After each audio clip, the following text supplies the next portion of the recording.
I like weird stuff. That's why I watch Eric Andre instead of Jimmy Fallon. It's why I love Lady Gaga's music videos and why Grant Morrison is my favorite comic writer. It's why I love movies like Shape of Water and YouTubers like Filthy Frank and Mars Argo. I just love weird stuff. And that's exactly why Twin Peaks is one of my all-time favorite shows. 5. Walk with me. In the 90s, you didn't have a lot of weird stuff on TV. You had sitcoms, soap operas, the news, late night shows, and maybe a sketch show if SNL didn't suck that year.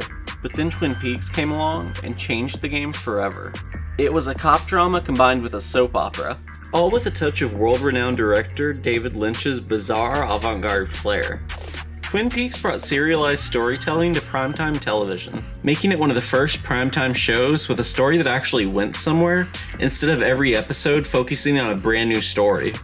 With all the show's mysteries branching from the murder of Laura Palmer, a local high schooler with a speckless reputation who led a secret double life.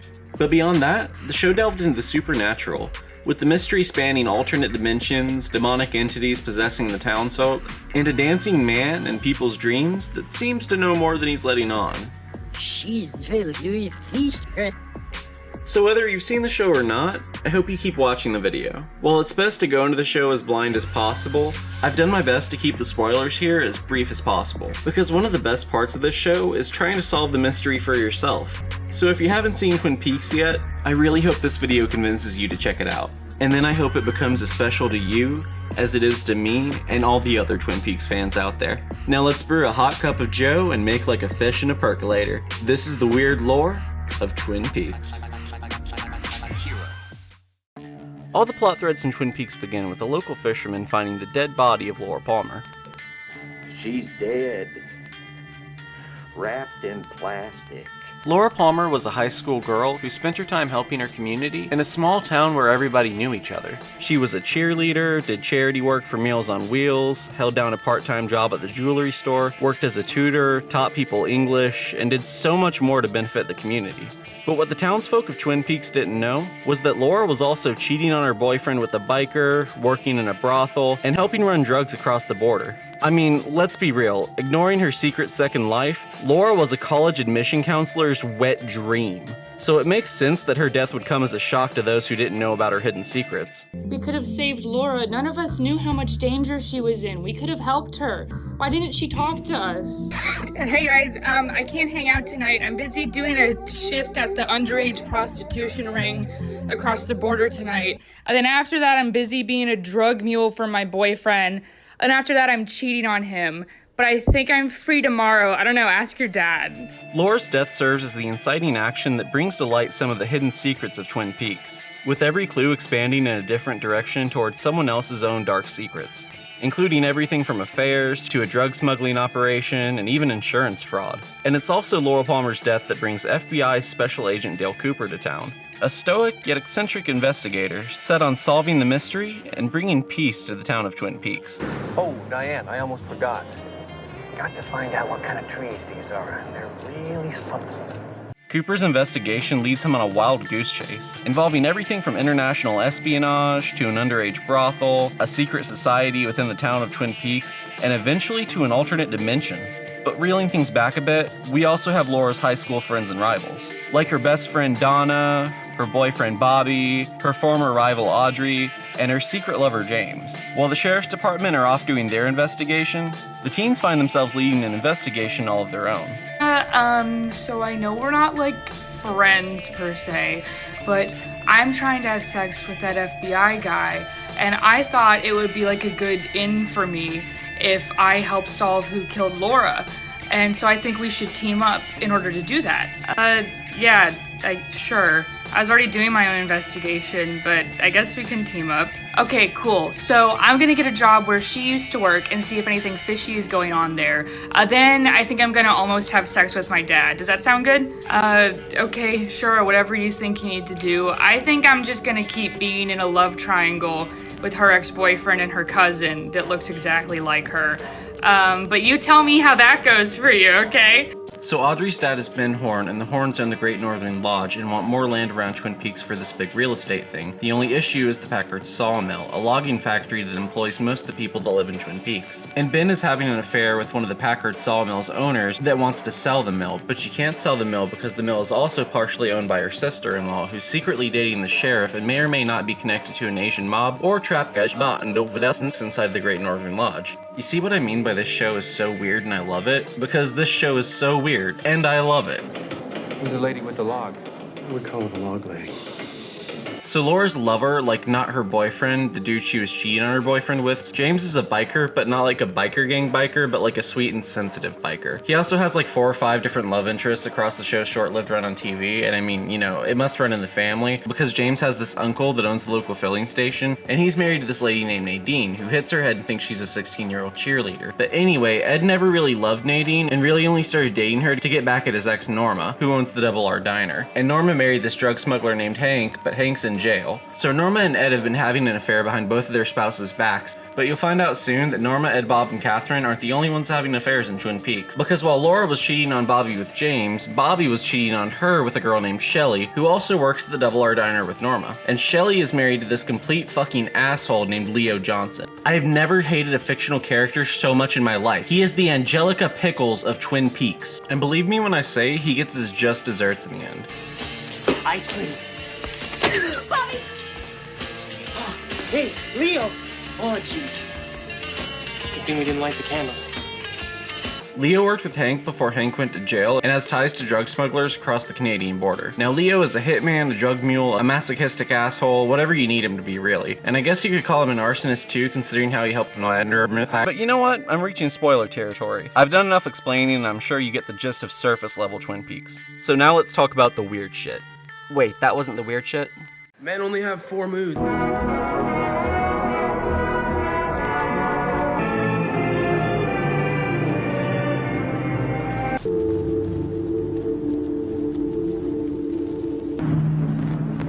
If you were going to find a place to dip because you're afraid of spoilers, this would be the place to do it. Or instead, just skip ahead to the timestamp on screen. Cooper, you may be fearless in this world, but there are other worlds. Tell me more. My people believe that the White Lodge is a place where the spirits that rule man and nature here reside. Local legend goes way back. There is also a legend of a place called the Black Lodge, the shadow self of the White Lodge. The legend says that every spirit must pass through there on the way to perfection. There, you will meet your own shadow self. My people call it the dweller on the threshold. The dweller on the threshold. But it is said, if you confront the Black Lodge with imperfect courage, it will utterly annihilate your soul. Agent Cooper? Seeing as David Lynch refuses to explain his work, there's no one commonly agreed upon interpretation of it. But I'll still do my best to explain things as I understand them. There are several alternate realms within the world of Twin Peaks, and within those realms are entities that seem to have some kind of influence over the other worlds and those within them. And the things that live in those realms seem to consume garmonbosia, which is created from the pain and suffering of human beings. The goal of consuming more garmonbosia is what motivates entities like Bob to terrorize and possess the humans in our world. Both the FBI and the military have been investigating supernatural occurrences known as Blue Rose cases. And many of those cases involve doppelgangers that kill their original selves or take the forms of people who've disappeared. If I said much more than that, I'd be spoiling the story and the experience of Twin Peaks. But if you have kept watching and you haven't seen the show yet, I haven't really said enough to spoil your experience, so I still recommend you check it out. And like I said before, a lot of the joy of Twin Peaks comes from trying to solve the mystery yourself and creating your own interpretation of the mystery in front of you. So now I'm going to explain a couple of different interpretations of the lore as I understand them. Some of our friends are real.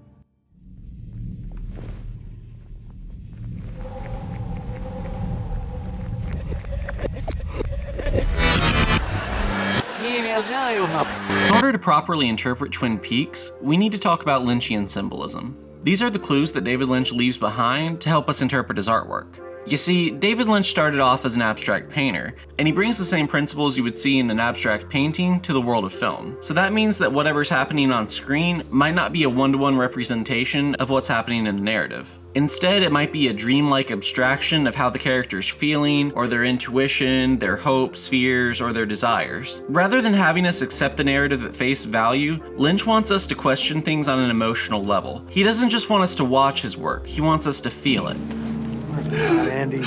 Another tool that David Lynch likes to use is juxtaposition. He likes us to see two sides of the same coin, with the comparing and contrasting elements of them serving to expose the truth on either side. It's a way of forcing us to look at things beyond the surface level. That way we can see the dark within the light. But what does that even mean? Well, it means that David Lynch wants you to ask questions. This is a nice young girl, but why is she like this? Is she compensating for something? Could it be that she's trying to trick you?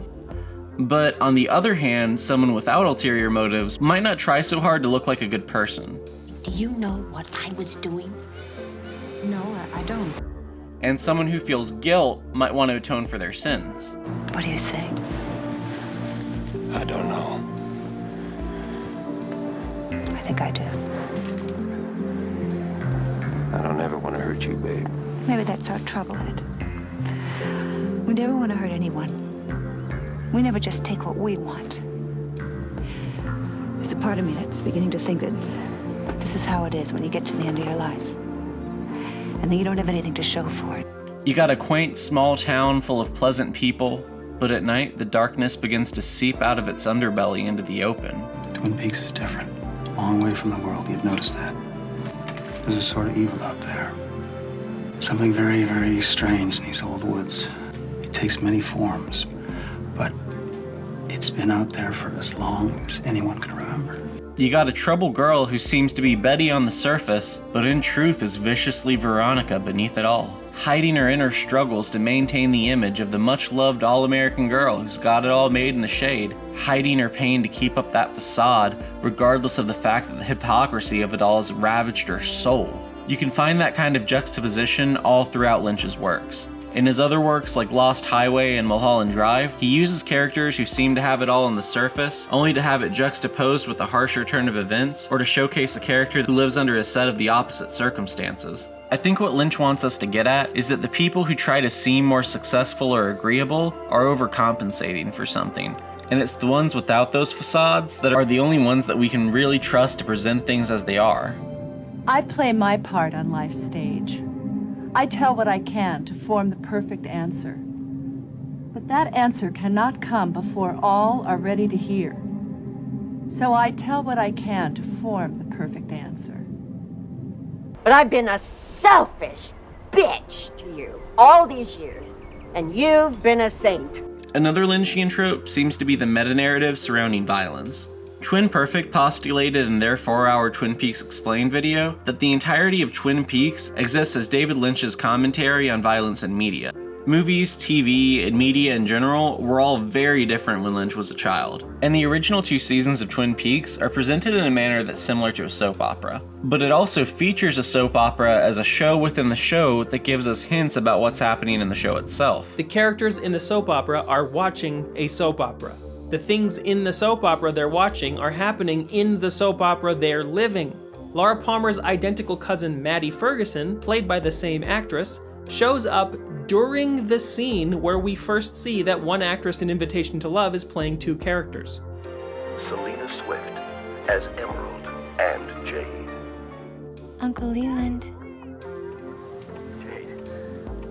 What a surprise, huh?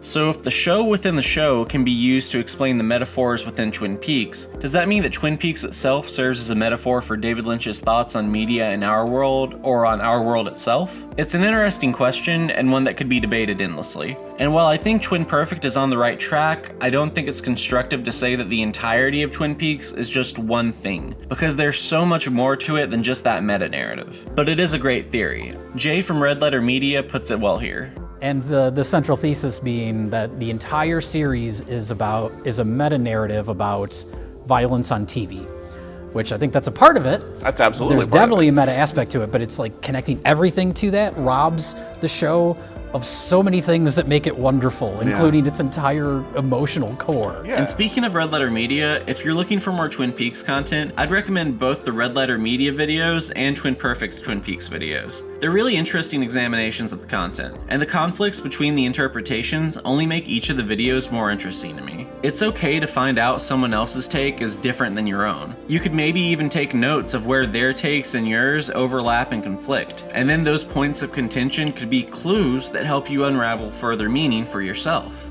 At least that's what I get out of these videos anyway. Another examination I found myself enjoying a lot was the Nightmind Nick's Fierce Twin Peaks collab. The only problem is that video has kind of vanished from the internet. Unless you know where to look for it. They touch on some stuff that I said earlier about the shadows that hide beneath the light as a recurring theme, and they also touched on some stuff that I strayed away from in the vid. Number 2 is the reality versus the dream. What are we seeing that is real, and what are we seeing that is not real? When is someone dreaming, and who's dreaming? If you find the truth behind the town and characters of Twin Peaks to be highly cynical, then you're starting to get the idea. The film that David Lynch wrote and directed before this, Blue Velvet, was all about the dark side to the picturesque American town. The dirt and lust behind regular people, good people, was one of the major themes behind the film in and of itself. The movie visually hammers in this theme. It completely lacks all subtlety and is very on the nose, which is a very David Lynch thing to do because it starts to play it up kind of as a joke. The character of Jeffrey Beaumont starts off as the perfect son, but by the end he experiences darkness that manifests within himself and his own inner sexual desire and lust. And this was the movie that brought Mark Frost and David Lynch together. Twin Peaks is basically acting an extension of the ideas presented in Blue Velvet in a much more expansive way with a lot weirder ideas. If you can find that video, I highly recommend checking it out too. But there's one specific take on Twin Peaks that I like more than any other one, and it's from this fan comic on Tumblr. Here's what I'm saying. Do any women make it through Twin Peaks unscathed? I'm pretty sure Donna does. And Norma, right? So 2 out of the entire cast. What's your point? So the spirits in the Black Lodge are metaphors for cycles of abuse. Right. And the FBI and local law enforcement just aren't equipped to handle them. Even if the FBI of the original series are still oddballs trying their best, they never catch Bob and there's never no sense of closure or justice for Laura Palmer. Then the cycles of abuse continue for another 25 years. Dale Cooper couldn't break the cycle, even when given the ability to defy space and time. Police and prisons can't reduce harm or break cycles of violence. Trapping someone in a miserable place for a long time only continues that cycle. Are you saying David Lynch is pro-prison abolition? What I'm saying is that this show acknowledges this stuff. But if that's the case, then isn't an alternative to the carceral state the solution? Wouldn't transformative justice make more sense? So we should stop being cops then? Oh, definitely.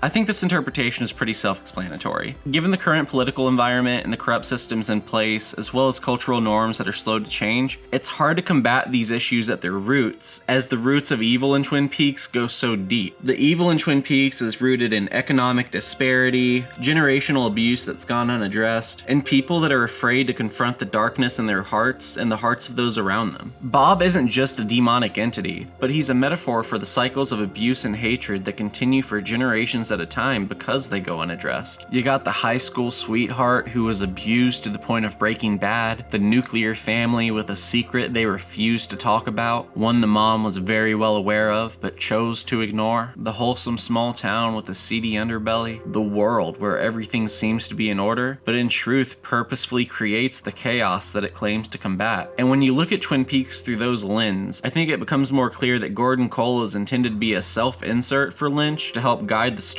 and the audience where they need to go, as well as to give us the exposition and context we need to piece the mystery together. When things are concrete, very few variations in interpretation.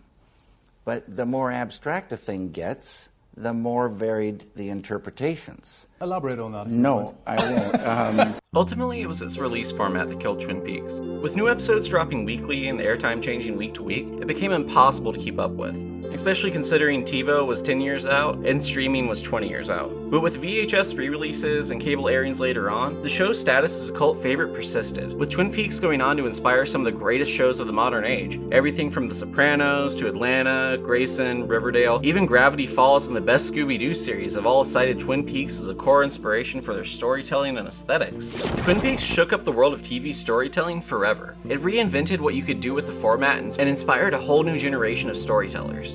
And more so than just changing the format, it also changed what you could talk about on TV. Back in the day, it was pretty taboo to cover topics like infidelity, rape, or incest on primetime TV. But now it's the subject matter of every crime show on TV, and boomer syndication stations play them 24/7.